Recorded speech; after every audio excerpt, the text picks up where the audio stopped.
પાટણ નગરપાલિકાને Gujarat urban development company limited દ્વારા અમૃત 2.0 યોજના હેઠળ ₹97,96,39,39,035 ભૂગર્ભ ગટર યોજના અને ₹25,26,26,60,138 વોટર સપ્લાય અને ₹7,58,75,139 નિભાવણી કામો સાથે કુલ 130 કરોડથી વધુના વિકાસ કાર્યોનું ખાતમુહૂર્ત કરવામાં આવ્યું. નગરપાલિકાને Gujarat urban development company limited દ્વારા કુલ 130 કરોડથી વધુના વિકાસ કાર્યોનું કેસી પટેલ પૂર્વ મહામંત્રી પ્રદેશ ભાજપની વિશેષ ઉપસ્થિતિમાં યોજાયો હતો. નગરપાલિકાને Gujarat urban development company limited દ્વારા કુલ 130 કરોડથી વધુના વિકાસ કાર્યો ખાતમુહૂર્ત કાર્યક્રમમાં નગરપાલિકાના પ્રમુખ હિરલબેન પરમાર, ઉપપ્રમુખ હિનાબેન શાહ અને ચીફ ઓફિસર પાટણ નગરપાલિકા કારોબારી ચેરમેન મુકેશભાઈ પટેલ, જિલ્લા પ્રમુખ ભાજપ ડોક્ટર દશરથજી ઠાકોર, શહેર પ્રમુખ ભાજપ કિશોરભાઈ મહેશ્વરી, નગરપાલિકા વિવિધ વિભાગો ચેરમેન અને કોર્પોરેટરો શૈલેષભાઈ પટેલ, મનોજભાઈ કે પટેલ તથા પાટણના સામાજિક અગ્રણીઓ તેમજ નગરપાલિકા કર્મચારીઓ, ભારતીય જનતા પાર્ટીના કાર્યકરોની ઉપસ્થિતિમાં યોજાયો હતો. દેશના પ્રધાનમંત્રી વૈશ્વિક નેતા શ્રી નરેન્દ્રભાઈ મોદીના નેતૃત્વમાં કેન્દ્રની ભાજપની સરકાર જે પ્રકારે વિકાસના કામો કરી રહી છે તે જ પ્રકારે ગુજરાતની સરકાર માન્ય ભૂપેન્દ્રભાઈના નેતૃત્વમાં વિકાસના કામો કરી રહી છે અને એ જ પ્રકારે નગરપાલિકામાં હિરલબેન પરમારના નેતૃત્વમાં વિકાસના કામો થઈ રહ્યા છે.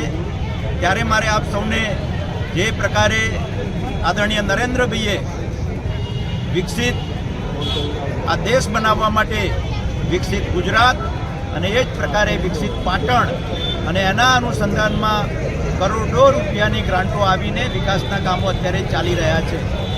પરંતુ અત્યારે જે ભૂમિપૂજન અને ખાતમુહૂર્ત કર્યું એમાં ગુજરાત અર્બન ડેવલપમેન્ટ જે કંપની અને પાટણ નગરપાલિકાની જે દરખાસ્ત હતી એ દરખાસ્તને મંજૂર કરીને એના ટેન્ડર એની બધી જ પ્રક્રિયા પૂર્ણ થઈને વર્ક ઓર્ડર અપાઈ ગયા છે.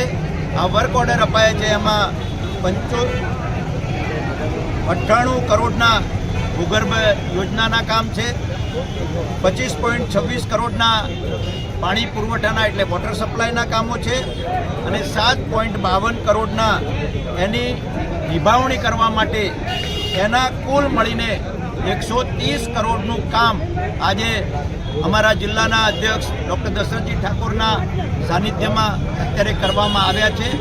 આ બધા જ કામો એ 30 મહિનાની મુદતમાં પૂર્ણ થવાના છે અને 3 મહિનામાં એ ટ્રાયલ રન પણ ચાલુ થઈ જાય એ પ્રકારેના ટેન્ડરની પ્રક્રિયા છે.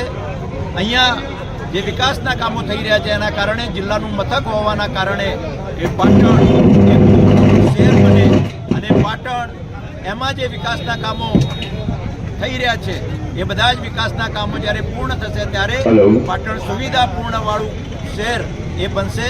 આજે આપ સૌ અહીંયા પધાર્યા અને ખૂબ મોટી સંખ્યામાં ઉપસ્થિત રહ્યા છો. હું સૌને ધન્યવાદ આપું છું. દીપક સથવારા સાથે CN24 ન્યૂઝ પાટણ. હવે જુઓ દેશ દુનિયાની તમામ ખબરો તમારી આંગળીના ટેરવે.